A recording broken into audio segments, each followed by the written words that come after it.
Yo estaba en el callejón aquí y así vino una pareja de Chicago y los saludé y dijeron que ellos nos ven en la internet. Les pregunté, ¿por qué vinieron a Albuquerque? Lo mismo dijeron, venimos aquí para venir al servicio del miércoles a Calvario. Entonces yo les dije, siento decirles, pero este servicio de este miércoles está cancelado. Ellos eran de Chicago. Ellos ven la nieve todo el tiempo en Chicago. Para ellos no les sorprende. Para ellos no es nada. A ellos les sucede siempre. Pero pensé, nosotros aquí somos diferentes. Hemos cancelado el servicio de la iglesia esta tarde. Me sentí mal, pero los llevé a la cafetería y estuve platicando un poco tiempo con ellos, que me hablaron de su testimonio, su pasado, la jornada de su fe.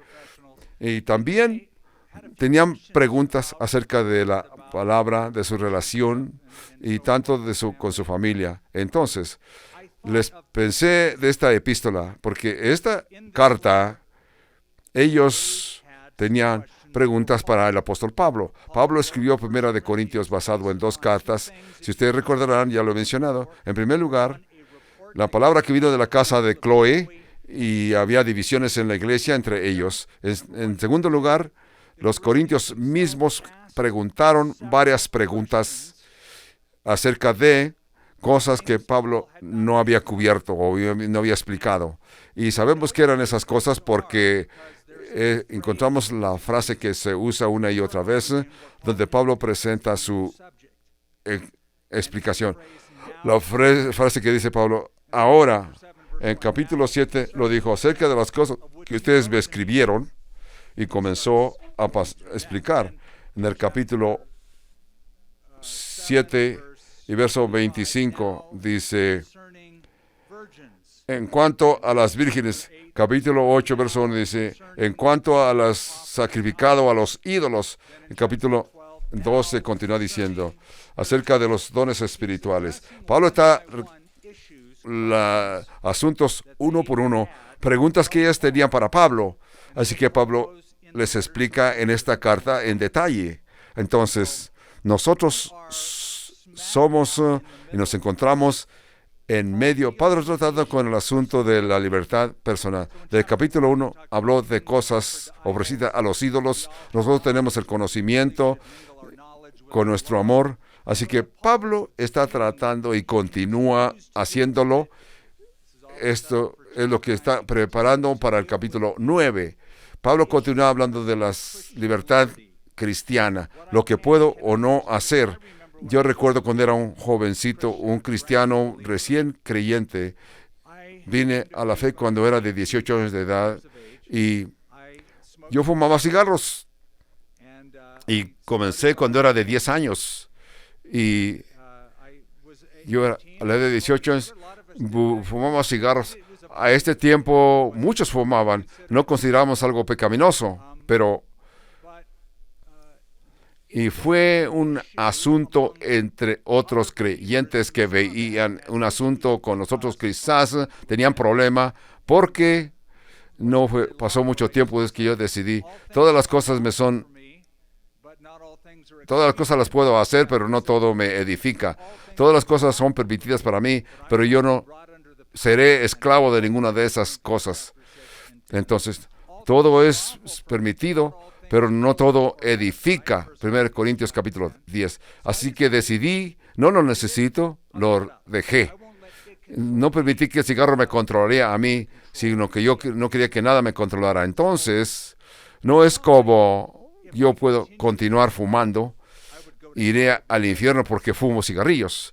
Pero algunos cristianos decían, porque fumas te vas a ir al infierno. Entonces, si tú estás fumando, pues fuma, pero no somos salvos por nuestras obras, somos salvos por la gracia de Dios. A través de nuestra fe, simplemente creemos en Jesús y Jesús nos declara justificados, así como si nunca hubiésemos pecado. Y eso es lo que vamos a llevar a la presencia de Dios. Pero, ¿está bien para un cristiano fumar cigarros? ¿Está bien para un cristiano observar películas? ¿Está bien para un cristiano oír cierta música? Estas son preguntas que a veces tenemos. A eso le llamamos áreas grises. No son claro para un lado o por otro si es malo o bueno. Pablo les da buenas respuestas, consejería bíblica, cómo tratar todo esto.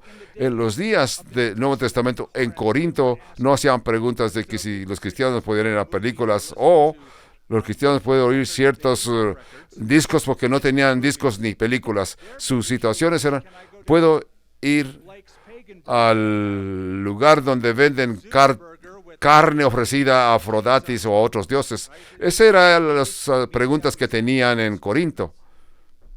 Ahora, cuando nosotros preguntamos preguntas como si está bien para un cristiano hacer esto, otro, y todavía ser cristianos, estamos haciendo una pregunta equivocada, porque esencialmente lo que estamos diciendo es, ¿qué puedo hacer y como quiera escaparme y todavía ser cristiano? ¿Qué son los requerimientos mínimos? Los únicos requerimientos es que tengas fe. Pero ¿por qué vas a querer continuar A, B, C cuando quieres directamente graduar con letras Z y X? ¿Y por qué te vas a quedar en el jardín cuando puedes crecer? Así que la pregunta no es de qué me puedo escapar, sino qué son las formas en mi vida que yo puedo extender en mi amor para el Señor y ser grande, crecer. Así que no hagan las preguntas equivocadas, porque Pablo contesta estos asuntos en el capítulo 8 y en el capítulo 9. Continúa con el mismo pensamiento. Nuestra libertad personal, qué puedo o no puedo hacer, está mezclada con la responsabilidad. Mi libertad personal, mi responsabilidad. Puedo hacer todas las cosas las puedo hacer, pero tengo una responsabilidad para otros. Es lo que Pablo está diciendo. Si yo puedo comer, va a causar que otros se sientan mal, no volvería a comer carne. Pero prefiero hablarles que ser piedra de tropiezo para alguien. Pablo continúa en el capítulo 9, pero está usándose él mismo como ejemplo de su propio apostolado. Tiene ciertos derechos, ciertos privilegios en el llamado que Dios le ha dado como apóstol, pero con todo y esto, por algo que el Señor puso en su corazón, así que Pablo tenía ciertos privilegios que él tenía derecho. Así que él dijo, Pedro lo hace, los otros hermanos lo hacen, los apóstoles lo hacen, pero con todo y eso he dejado esos privilegios porque algo que Dios ha puesto en mi corazón y no lo haré. Entonces, estoy estableciendo algo porque es parte de Jesús, se usó como ejemplo, pero una cosa que leemos y pasamos en 1 de Corintios y 2 de Corintios es que había gente en Corinto, obviamente tenían problemas con la autoridad de Pablo. Y las preguntas de la autoridad de Pablo Pablo está tratando en parte con esto, pero está utilizándose a sí mismo como ejemplo en esa libertad. Entonces comienza diciendo, en cuanto a los sacrificios, capítulo 9, no soy apóstol, no soy libre, no he visto a Jesús, el Señor nuestro. ¿No sois vosotros mi obra en el Señor? Si para otros no soy apóstol, para vosotros ciertamente lo soy, porque el sello de mi apostolado sois vosotros en el Señor. Pablo está estableciendo un principio para comprobar su llamado como apóstol. Una de las calificaciones para ser apóstol es que tú hayas visto al Señor. Sabemos que Pablo vio al Señor, ¿dónde? En el camino a Damasco, ¿verdad? Y Pablo estaba en el camino a Damasco para arrestar a los creyentes. Tuvo una visión, el Señor le apareció y él dijo, ¿quién es el Señor? El Señor le dijo, yo soy Jesús, al cual tú persigues. Y más tarde dijo, en ese evento yo vi al Señor. Eso fue una de las cualificaciones de ser un apóstol del Nuevo Testamento que habían visto al Señor. Vamos a ver más atrás. En el capítulo 1 de los Hechos, Judas se colgó, así que hubo un vacío entre los dos apóstoles. Así que uno se fue, que fue Judas. Pedro se puso de pie y explicó. Judas, él está muerto, se mató. Él se fue. Judas se fue. Pero de acuerdo, citó la escritura que dice que otro tome su posición. Así que dijo, esto, Dios lo anticipó y lo profetizó. Pero Pedro dijo, tenemos que encontrar a alguien que reemplazar. Tiene que ser alguien que vio al Señor resucitado. Que vio al Señor resucitado. El apóstol Pablo no. Alguien que llenó, fue uno de los 12. Pedro dijo, tiene que haber estado con nosotros desde el principio del ministerio de Jesús y en su bautismo hasta su asunción y ser testigo de la resurrección del Señor. Sí que Pablo oyó al Señor en la visión, pero Pablo no estuvo siguiendo con los 12 discípulos cuando Jesús le había llamado al río Jordán. Pero no, Pablo no era de la lista de los 12. Así que Pablo dijo, yo califico porque yo vi al Señor resucitado. Otra cualificación o requisito para que haya visto los milagros del Señor. Segunda de Corintios capítulo 12 dice, señales apostolado que están en mí. Pablo se llama el apóstol a los gentiles. El apóstol a los gentiles. Aquí dice, mi prueba del apostolado es que yo he visto al Señor. En segundo lugar, ustedes en Corinto son la prueba de mi apostolado. Yo he establecido iglesias, he visto la obra del Señor a través de ustedes.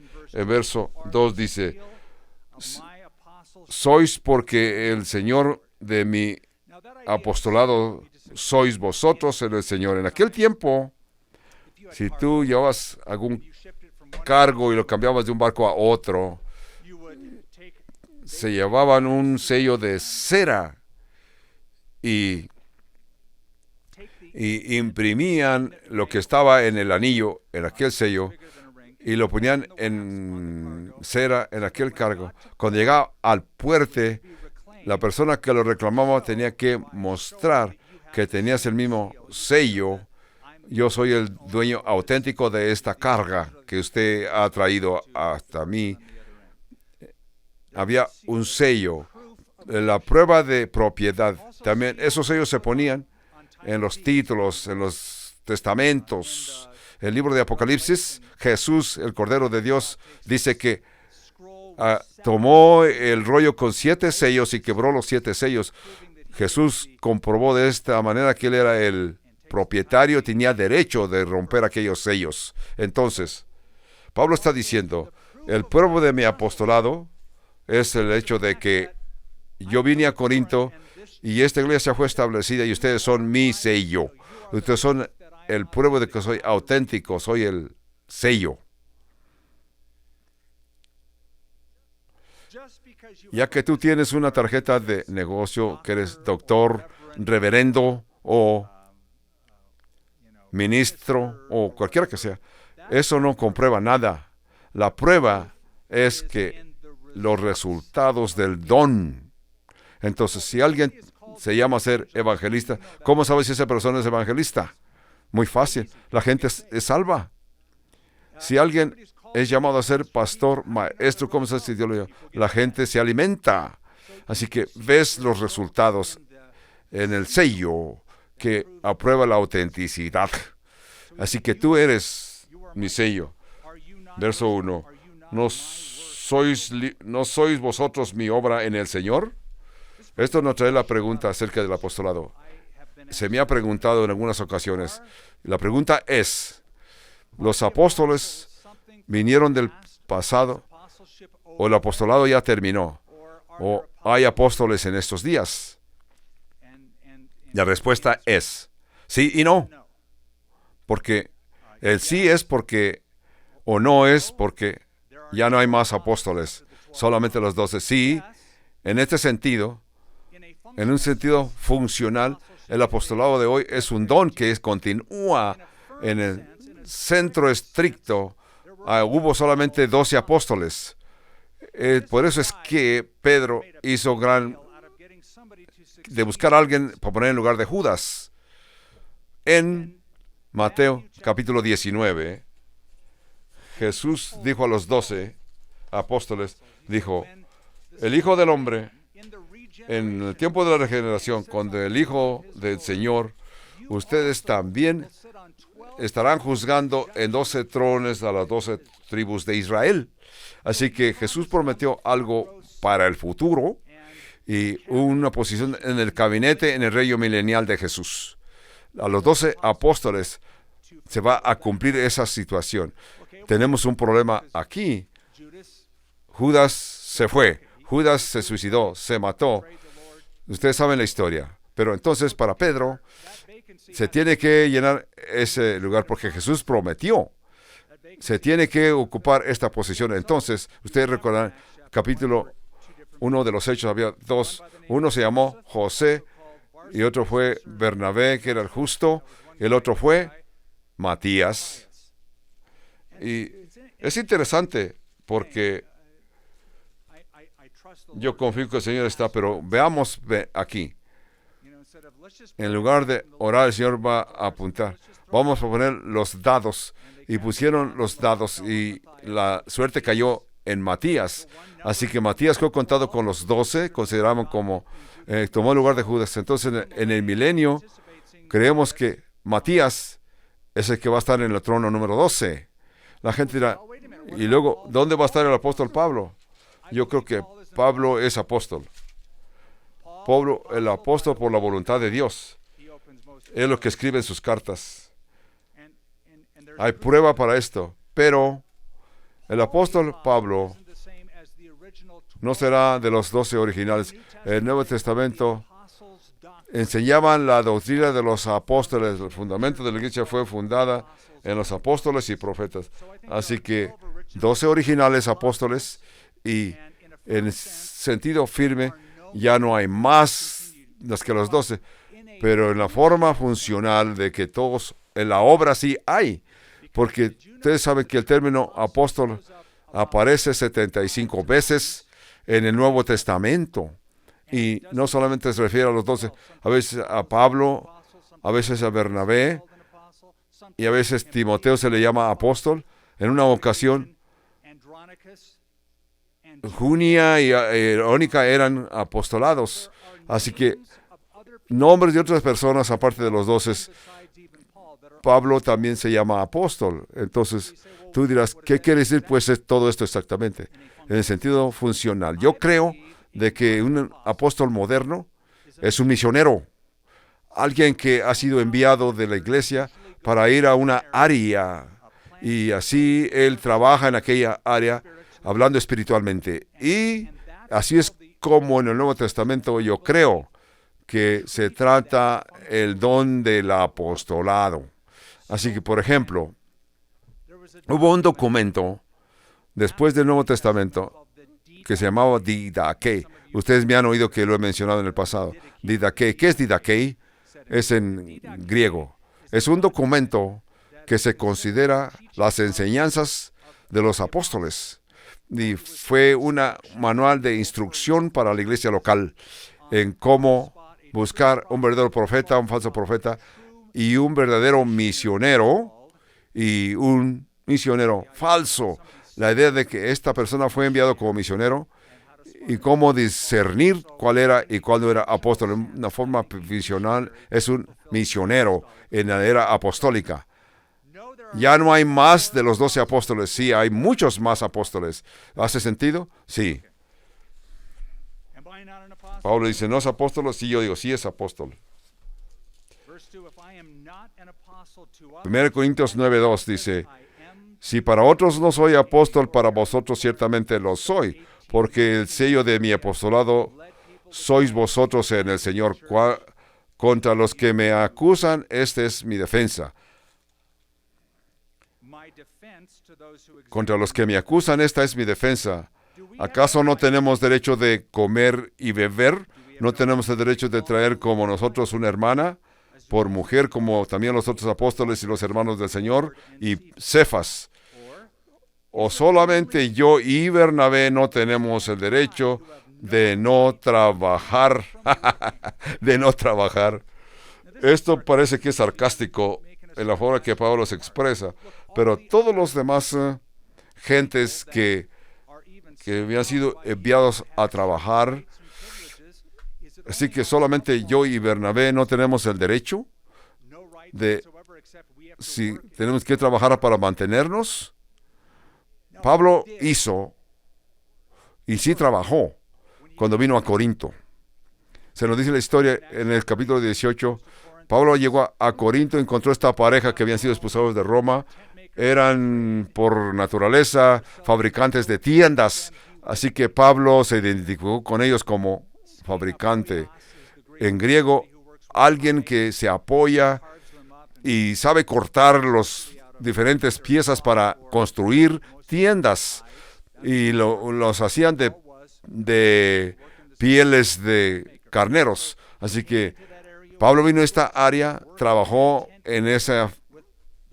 con esa pareja de Priscila y Aquilas, y así Pablo proveyó para sí mismo. Aquí Pablo se defiende.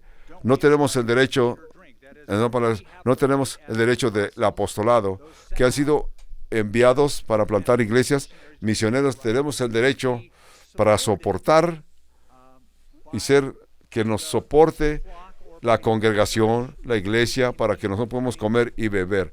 Y de esa forma somos proveídos. Así que no tenemos el derecho de traer nosotros una hermana por mujer como los otros apóstoles, los hermanos del Señor, y Cefas, que es Pedro, que se menciona.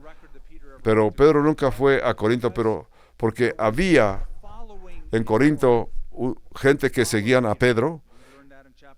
A veces unos decían: yo soy de Pablo, yo soy de Pedro, yo soy de Apolo. Así que reconocían a Pedro, y alguna gente se apoyaban en el grupo que estaban bajo la dirección de Pedro. Así que el Nuevo Testamento indica que Pedro era casado. Es interesante, el primer papa estaba casado. Lo digo así porque sabemos que en el Nuevo Testamento la esposa de Pedro, o la madre, se enfermó y Pedro la sanó. Aparentemente, después de la resurrección, Pedro viajaba y también llevaba con él su esposa. Y esta es la práctica, era la práctica de otros apóstoles, aún los hermanos del Señor. Tenían esposas creídas y las iglesias los soportaban, les daban la ayuda financiera. Así que Pablo dice: este es mi derecho también, o yo también tengo el derecho. Pablo va a presentar los versos que siguen 4 argumentos para regresar. 4 argumentos, el por qué estos en el ministerio, incluyéndose a sí mismo como apóstol, tienen el derecho de ser mantenidos por las gentes de las iglesias o ser enviados. Ese es un argumento. El primer argumento es en verso 1, el argumento del derecho. Me voy a comparar con Pedro o con los otros apóstoles. Ellos tienen derecho, yo tengo derecho, yo también. Si ellos tienen derecho, yo también tengo derecho. Ellos se comparan con otros siervos del Señor. El segundo argumento en el verso 7, la experiencia humana. Dice: ¿quién fue jamás soldado a sus propias expensas? ¿Quién planta viña y no come del fruto? ¿O quién apacienta el rebaño y no toma de la leche del rebaño? Entonces, si una persona iba a la guerra en cualquier ejército, en cualquier nación en nuestra tierra, este ejército te va a decir: bienvenido al ejército, y tú tienes que traer tu propio rifle y tus propios cartuchos. Quisieras unirte a la Fuerza Aérea de los Estados Unidos, te van a decir: si tú tienes estos aviones que tú necesitas valen como 150,000 millones, pero te vamos a vender uno por 50,000, sino que al contrario, ellos te van a dar un equipo muy caro, muy costoso, que es un avión. Si tú nunca vas a ir a la guerra con tu propio sostén, la nación te tiene que sostener. Esa es la experiencia humana. ¿Quién planta una viña y no come de su fruto? No va a llegar el dueño y saca un puño de uvas y se las come, aunque estén un poco agritas, pero se las come. O puede llevarse una canasta a su casa para la familia. O ¿quién tiene un rebaño y no toma de la leche del rebaño? ¿Digo esto solo como hombre? No. Dice esto también la ley, el verso 8. Así que ahora Pablo está presentando el tercer argumento, presenta la Escritura, la ley, a la ley que se refiere de Deuteronomio capítulo 25, 4, donde dice, está escrito en la ley de Moisés, porque en la ley de Moisés está escrito, no pondrás bozal al buey que trilla. ¿Entiendes este retrato, verdad? Así que trillaban el trigo en un piso plano y tomaban los animales que estaban trabajando en aquel plano para trillar, levantaban un puño del rastrojo, y así los animales recogían aquel pedazo de rastrojo, y la persona venía por la tarde y así trillaban el grano, lo traían bestias, y las bestias pisoteaban el trigo seco, y luego por la tarde venían varios hombres con palas y así lanzaban el grano con todo y paja contra del viento, y el viento se llevaba la paja y el grano se iba amontonando. Era la forma de trillar allá en la Soledad, Michoacán, Chavinda, Zamora, Michoacán. Yo ayudé muchas veces a ese a trillar el garbanzo. Eso es lo que dice en el libro de Deuteronomio. Y Pablo lo aplica. Verso 9.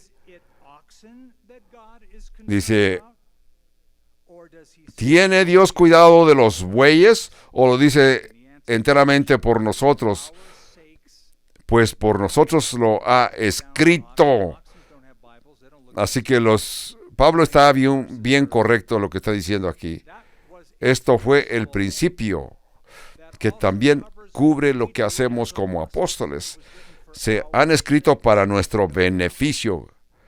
Esto es escrito por nosotros, escribió, porque con esperanza debe arar el que ara, y el que trilla con esperanza de recibir del fruto. Si nosotros sembramos esto, vosotros, lo espiritual, es gran cosa. Segaremos de vuestro lo material. Cuando Pablo vino a Corinto, mucha gente no conocía a Cristo, pero Pablo compartió el Evangelio. Ellos reaccionaron, y Pablo dice, yo les presenté a Cristo. Yo he sido parte de su experiencia cristiana. Ustedes han crecido en la fe. Son mis frutos espirituales. Así que hemos trabajado espiritualmente en Corinto. No se sorprendan si nosotros vamos a tomar de sus bienes para soportarnos, para sobrevivir. Es el mismo principio que encontramos Romanos 15, 25. 15:25. Mas ahora voy a Jerusalén para ministrar a los santos, porque Macedonia y Acaya tuvieron en bien hacer una ofrenda para los pobres que hay entre los santos que están en Jerusalén. Pues les pareció bueno y nos dieron ellos, porque a los gentiles les ha hecho participantes. Los judíos dieron a los creyentes gentiles una herencia. Ahora en Jerusalén Perdieron sus empleados porque eran empleados del templo, y todos los que eran empleados del templo los despidieron de sus posiciones porque aceptaron al Señor Jesucristo. Así que ahora se encuentran en una situación financiera y necesitan que alguien les haga el beneficio. Pablo hizo colectas entre las iglesias gentiles para los creyentes pobres en Jerusalén. Es el mismo principio. Se les dio a los que habían recibido la instrucción espiritual de Pablo. Por eso es que Pablo recibió una ofrenda para los santos en Jerusalén. La misma idea de 1 Corintios capítulo 9. Si nosotros sembramos entre vosotros lo espiritual, es gran cosa si segaremos de vosotros lo material. Verso 12. Si otros participan de esto derecho sobre vosotros, cuánto más nosotros, pero no hemos usado de este derecho, sino que lo soportamos todo, no por poner ningún obstáculo al Evangelio de Cristo. En estos dos capítulos. Usted recordará el capítulo 8, Pablo dijo, puedo hacer todo, pero hay ciertas cosas que no voy a hacer, que las puedo hacer. Si van a molestar a alguien, entonces yo voy a decir que no a ciertos privilegios que ya tengo, con todo de que yo reconozco y sé que no hay ninguna cosa, que un ídolo no es nada, no es ningún Dios, son dioses falsos. Entonces, tengo ese entendimiento, pero hago una balanceada de mi conocimiento. Pablo se está usando a sí mismo. Dice, yo soy como apóstol, tengo derecho de recibir ofrendas de ustedes. Ustedes me están... Pedro los hace, los otros apóstoles los hacen, los hermanos del Señor lo hicieron, pero si yo tengo este derecho, pero con todo y esto, yo no voy a usar...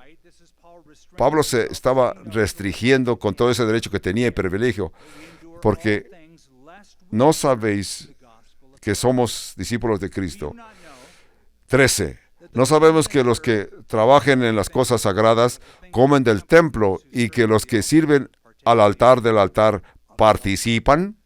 Entonces, en Jerusalén, ya que hayan sido ofertas encendidas o no, o ofrendas encendidas, el sacerdote siempre recogía una porción para él mismo y para su familia, y lo demás lo ofrecía al Señor, y a veces todo el animal lo ofrecían en ofrenda encendida, y a veces separaban partes de aquel animal, así que él usaba, en otros casos tenía porciones de carne, sería un costillar, un hombro, y de ahí sacaban la ofrenda. Siempre tenía una porción para después del sacrificio. Ese es el argumento que Pablo está aclarando aquí. Verso 14. Así también ordeno el Señor a los que anuncian el Evangelio que vivan del Evangelio. 15. Es el argumento número 4.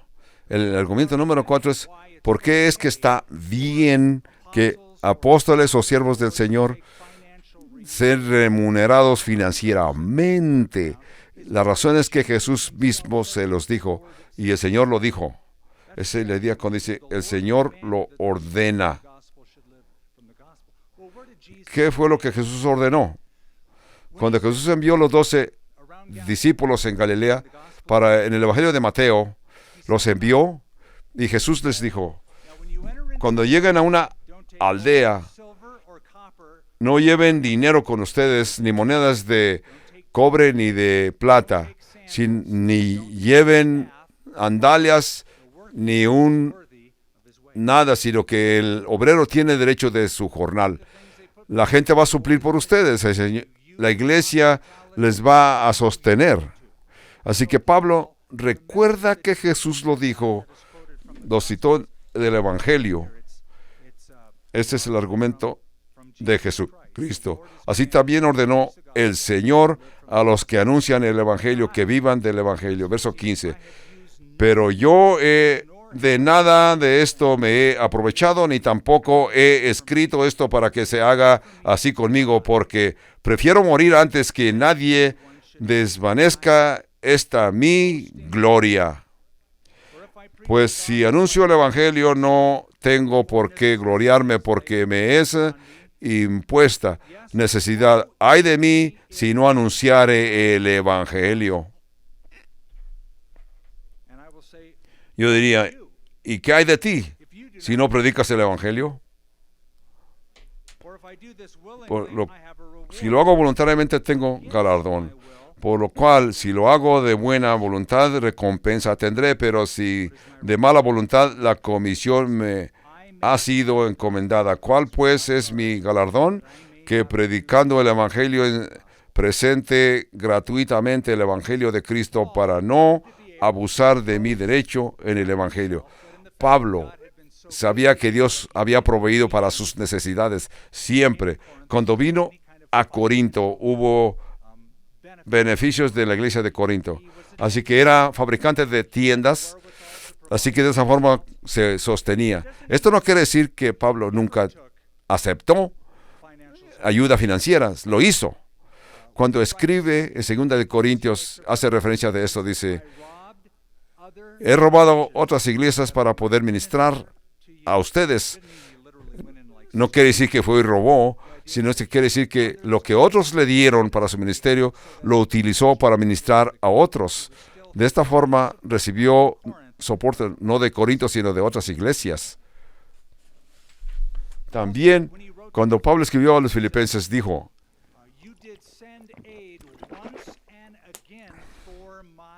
ustedes han enviado el beneficio económico para mí una y otra vez para ministrar. En Corinto, Pablo quiere dar a entender, con todo de que tengo ciertos derechos como dirigente, pastor, apóstol de Jesucristo, como maestro de Jesucristo, para de esa forma poder tener libertad absoluta en el Señor, porque soy un obrero por amor. Me gusta mucho esto, el verso 17 y 18, por lo cual lo hago, lo cual si la buena voluntad recompensa tendré, pero si de nada mala voluntad, la comisión me ha sido encomendada. En la palabra de Pablo se ve la compulsión. Pablo era empujado. Cuando el Señor le habló en camino a Damasco, le dijo, serás un instrumento que llevarás mi nombre frente a los gentiles y frente a reyes, frente a los hijos de Israel. Y cuando leemos la vida del apóstol Pablo, es como si este hombre era como las baterías Ever Ready. Esas baterías Ever Ready nunca se cansan, siempre están actuando, caminando. Así que Pablo dice que a él nada lo va a detener. Continuó, continuando. Lo golpeaban, lo encarcelaban, salía y seguía. Se limpiaba la sangre y seguía predicando, seguía haciendo la obra del Evangelio. Nada lo detuvo. Cuando escribió a los Galatas, dijo, fui separado para el servicio del apostolado desde el vientre de mi madre. Nosotros, en esta iglesia, tenemos un proceso de orden.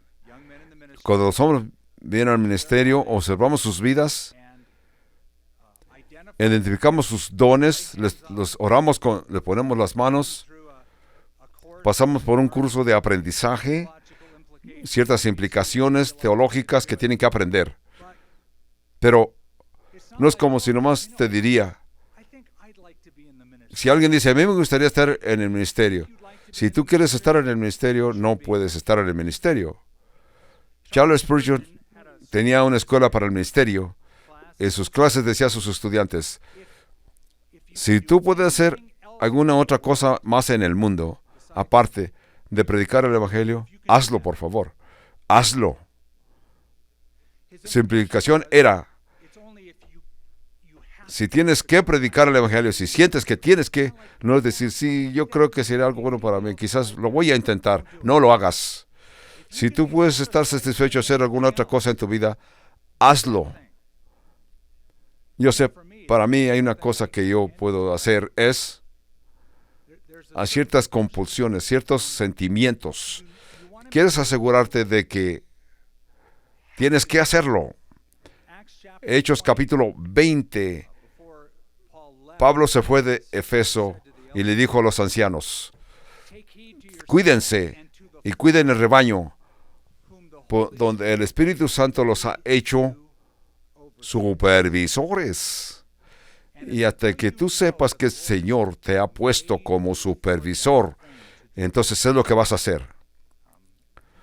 De otro modo, no te acerques. Charles Spurgeon lo explicó de esta manera. Dice: no todos son llamados a laborar en esta doctrina. No todos han sido llamados a tener posición de obispo. No todos tienen esa dicha. Si es necesario, porque si no te lo ha prometido el Señor, pero los que el Señor ha separado, los que son adictos a predicar, esto es importante, que salgan al campo del apostolado, porque ha recibido un ministerio. Ningún hombre puede entrar en el rebaño, porque yo, siendo el pastor, el jefe de los pastores y comandante, ningún hombre puede ser embajador si no ha sido llamado por Dios. Así que no lo hagan, sino que el que entra forzadamente, el Señor mismo y otros como Él, yo les envío diciéndoles y les recomiendo de que no prediquen citando Jeremías 23. Hablando de Jeremías, un hombre que supo que fue llamado. Jeremías fue golpeado. Jeremías fue enviado Jeremías fue aventado en una noria donde estaba llena de lodo, y a punto que se desesperó, dijo: ya no iba a predicar, dejaré el ministerio. He sido profeta, pero de aquí adelante ya no seré profeta. Así que puso su carta de retiro, de resignación. ¿Qué dijo después de esto? Dijo: la palabra estaba dentro de mí como un fuego. La palabra me quemaba, yo no la pude contener.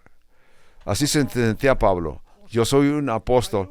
Si lo hago voluntario, recibiré recompensa. Pero si no lo hago voluntariamente, lo hago por obediencia. Pero me siento y lo predico en tiempo y fuera de tiempo. Seré fiel al Señor. Así él confió con su ministerio. Así que dijo: para que yo pueda presentar el Evangelio de Cristo sin cobrar. Lo dijo a los Corintios. De ahí recogió finanzas para otras iglesias, para no abusar de mi autoridad. Me gustaría el día cuando Dios tome su lugar. Cuando recuerdan ustedes que había cassettes, cartuchos, donde si tú querías un mensaje, ibas a la tienda y comprabas un casete, y luego aparecieron los CDs. Muchos de ustedes que me están escuchando ni saben qué era CDs. Esto para ellos es una antigüedad. Pero a mí me gustaba la tecnología que disfrutamos ahora.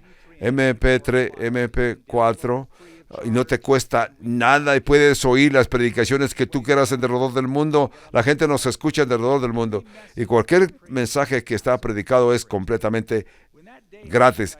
Cuando llegó ese tiempo, yo dije: aleluya, ahora el Señor, podemos oírlo más fácilmente. Verso 19. Por lo cual, siendo libre de todos, me he hecho siervo de todos para ganar mayor número. 20. Esa es la motivación de Pablo. Me he hecho a los judíos como judío para ganar a los judíos, a los que están sujetos a la ley, aunque yo no esté sujeto a la ley, como sujeto a la ley, para ganar a los que están sujetos a la ley. A los que están sin ley, como si yo anduviese sin ley, no estando yo sin ley de Dios, sino bajo la ley de Cristo, para ganarme a todos que están sin ley. Mas he hecho débil a los débiles, para ganarme a los débiles. ¿Qué quiso decir Pablo con esto? Pablo quiso dar a entender: yo soy un camaleón y he cambiado, depende con qué compañía estoy. Casi, pero En cierto sentido, no diciendo yo me voy a meter a las cantinas y me embriago hasta que yo quiera. No es lo que está diciendo Pablo. Seré como ustedes, me emborracharé como ustedes. No. Quiero ver algo diferente en mí. Pablo dice, al judío me soy judío. Lo que quiso decir, yo no estoy unido a la ley de Moisés, estoy unido a la ley de Cristo. Así que yo continúo en esta sensibilidad como judío. Conozco la cultura, el idioma, conozco sus costumbres y me puedo comparar ellos. Así que Pablo decía por el amor, por el evangelio.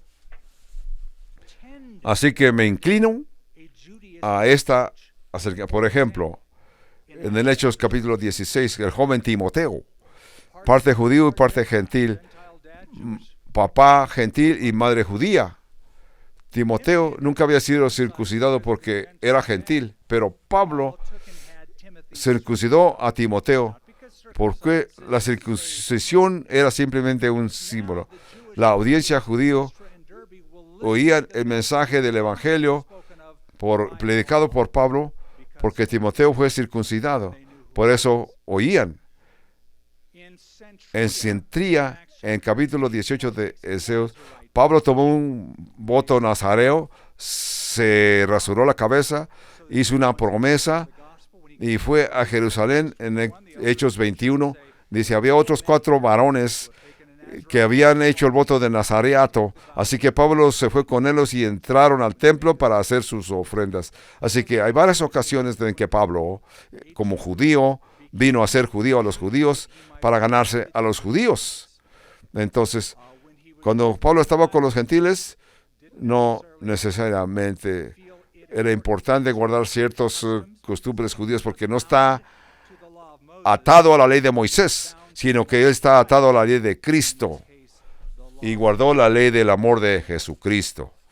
Un ejemplo, por ejemplo, cuando Pablo fue a Atenas, dice que fue a la sinagoga y entró al mercado y fue al Areópago. ¿Qué fue Areópago? En la sinagoga era judío hablando como los judíos. Él no abusó de la ley, no abusó de la ley de Cristo. Les comprobó a sus oyentes judíos. Cuando fue al mercado, al agora, que era el centro de ideas y diferentes enseñanzas, las gentes compartían lo que sabían de diferentes asuntos. Así que no los hablaba como judíos. Cuando entró al Areópago, es donde estaba el grupo de gobernadores filósofos. Era como ir aquí a los Estados Unidos a la Casa Blanca. Vas a entrar donde hay pura gente escogida, seleccionada. En el Areópago, porque Pablo hablaba con los sabios, hablaba con los paganos, y mencionó y citó a los paganos, escritores paganos. Dijo, aquí estamos hablando y moviéndonos. Esa era una filosofía pagana. Nosotros, otro filósofo pagano. Así que los trata con una forma al judío en el mercado y en el Areópago. Así que vino a hacer todas las cosas a todos los hombres para ganarse aún algunos de ellos. Verso 23. Y esto hago por causa del Evangelio, para hacerme compartícipe de él. Jesús mismo tenía una forma de tratar a la gente. Jesús no nomás le ponía la mano en el hombro cada vez que alguien aceptaba a Cristo. Entonces Jesús lo que observaba quién estaba en su audiencia. Nicodemo era un fariseo, judío, era un erudito judío. Le habló del nacimiento, del nuevo nacimiento. Le citó el Nuevo Testamento a la mujer en el que buscaba agua, le habló de agua viva, de sus experiencias pasadas. Depende con quién hablase Jesús, así el mismo mensaje, pero en una forma diferente. Así que eran todas las cosas, todos los hombres para ganarse aún más. Completaremos este capítulo, verso 24. ¿No sabéis que los que corren en el estadio, todos a la verdad corren, pero uno solo recibe el premio? Corred de tal manera que lo obtengáis. 25. Todo aquel que lucha de todo se abstiene, ellos a la verdad, para recibir una corona corruptible, pero nosotros una corona incorruptible. 26. Así que yo de esta manera corro, no como a la aventura, de estas maneras peleo, no como quien golpea el aire. No está diciendo intentando, probando a ver si puede o no puede correr. Pablo dice que ya tiene una meta. Así que corro, no como a la aventura, de esta manera peleo, no como quien golpea el aire, como si tú vas frente a la pantalla de tu computadora y pretendes que estás boxeando. Y dice, peleo como quien golpea el aire, no. Pongo en servidumbre, no sea que habiendo yo sido heraldo para otros, yo mismo venga a ser eliminado. Hemos explicado esta escritura muchas veces. Permítanme decirles, no es nada raro para Pablo utilizar analogías del mundo deportivo, porque a Pablo le gustaban los deportes. El capítulo 20, el capítulo que menciona, Pablo dice, a donde quiera que yo voy, el Espíritu Santo me está diciendo que tribulaciones y males me esperan. Nada de esto me molesta, ni aún mi propia vida, para poder completar mi carrera con gozo. Pablo veía que su palabra era como que estaba en una carrera continua. A fin de su vida dije, he peleado la buena batalla, he guardado la fe. En la carta a los Filipenses dijo, me he extendido a la meta donde está el Señor Jesucristo, como un corredor que está en esta carrera donde hay varios corriendo y van corriendo en la pista. Entonces, los corintios eran aficionados a los deportes. Tenían los olímpicos en Grecia, también tenían juegos en Corinto, llamándolos Juegos Íntimos, cada 2 años. Eran tan populares como los Juegos Olímpicos en Corinto. Lo observaban. Así que Pablo está tomando estas analogías para explicar sus puntos en la vida del cristiano. Lo que estoy haciendo, dice, yo hago mi vida, estoy haciendo decisiones, pero estoy en una carrera. Mi decisión como apóstoles, voy a ciertos lugares y así tengo dinero que me da una iglesia y otra iglesia no me da. Todo es lo que me llama por un llamado singular. Como apóstol, el que ama a las gentes por lo que hacen, porque estamos corriendo la carrera hacia la meta, y es lo que está diciendo Pablo. El que con verso 25 dice, aquel que luchas de todo se abstiene. Cuando tú obtienes el primer lugar en los Juegos Íntimos o en los Olímpicos, el primer lugar no es que le daban $100,000, ni siquiera una medalla de oro. Le daban una corona de laureles, hojitas de laureles, es lo que le ponían en su cabeza. A veces eran hojas de olivo, a veces eran hojas de apio. En Corinto, lo que podía ser que usaban ramitas de pino, y es todo lo que le daban. Te ganaste el primer lugar. Así que hacías todo ese trabajo para ganarte una coronita de hojas. En una semana o 2 eso se va a secar. Así que va y le dice a todos, ven para que veas mi corona que me dieron. Esa corona está ahí secándose. Tú hiciste todo ese trabajo, esa preparación para esa coronita de hojas, todo lo que trabajaste por esa. Así que nosotros lo hacemos por una corona que no perece. Un atleta hace decisiones. Un atleta dice, me levanto temprano, voy a entrenar, a correr, no voy a comer dulces y no voy a comer nieve después de que coma. Le voy a decir no a las salidas con mis amigos. Y al día siguiente, así que se enfocaba completamente, aprendía a decir sí a unas cosas y no a otras cosas. Este es como Pablo balanceaba su vida. Hago decisiones basadas en mi llamado, pero lo hago para ganar. Por eso es que corro esta carrera no como aquel que golpea el aire, sino que golpeo mi cuerpo y lo pongo en servidumbre. No sea que habiendo sido yo heraldo para otros, yo mismo venga a ser descalificado o eliminado. Tú y yo estamos en una pista de carreras. Hay muchas formas que lo puedes ver. Puedes caminar por la pista. Es una carrera. Ves la meta al frente. Si tú vas a tomar la analogía de Pablo, si te dicen, ¿cómo te va en tu carrera? ¿Vas despacio todavía? ¿O simplemente estás meditando? ¿O estás tomando fotografías de los paisajes que vas pasando? Pero, de veras, no te vas a tomar retratos. Entonces, también estás siempre imaginándote las carreras donde corrías antes y estás gritando lo que tú crees que deben de hacer los que están en la pista de carreras. No me gusta cómo estás corriendo. Yo creo que debes de correr de esta o otra forma. Si eso es lo que haces, esa es tu vida. Pablo está diciendo, los que están sentados en las graderías están gritando y están criticando al que está corriendo o participando del juego de fútbol. ¿De veras? ¿De veras? ¿Cómo estás en tu carrera? ¿Cómo estás corriendo, hombre? ¿A dónde vas?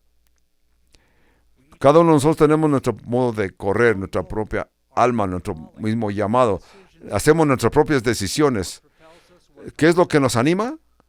El llamado y el amor de Dios y la gracia de Dios. Padre, gracias por este ejemplo tan increíble de los apóstoles o del apostolado.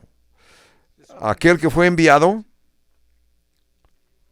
en sus propias palabras, el apóstol que no fue apóstol por los hombres, sino que fue apóstol por voluntad de hombres, sino que fue apóstol enviado por Cristo.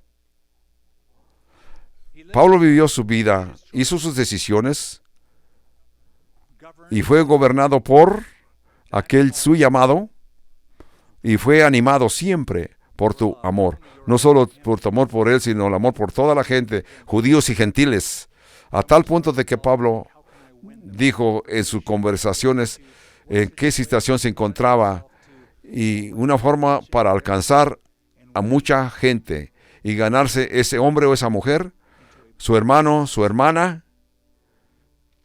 Señor, tú tienes y nos has puesto donde estamos por tu llamado, por tu gracia. Estamos aquí en este estado, a este tiempo, en este país. Es un periodo de la historia de nuestro país. Hay ciertas cosas que nos gustan acerca de esta situación, hay ciertas cosas que quizás no nos gusten en esta situación. Pero hay veces que sentimos que nuestro corazón está, otras que sentimos que nuestro corazón no está en esto. Pero es una responsabilidad. Señor, estamos con tu espíritu y comenzamos a confirmar ese llamado que tú nos has traído. Porque nuestro lugar está en esta comunidad, en esta iglesia, a este tiempo. Señor, comienza a decirnos que veamos gente religiosa, gente no religiosa, que vemos que hay la posibilidad de que puedan ser salvos por nuestro testimonio y comenzar a dialogar con ellos, hablar con ellos, tener una relación con ellos. Para que te ganes algunos de ellos vengan a ti.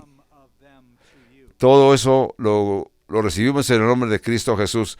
Y ustedes que están conmigo, dicen conmigo, amén.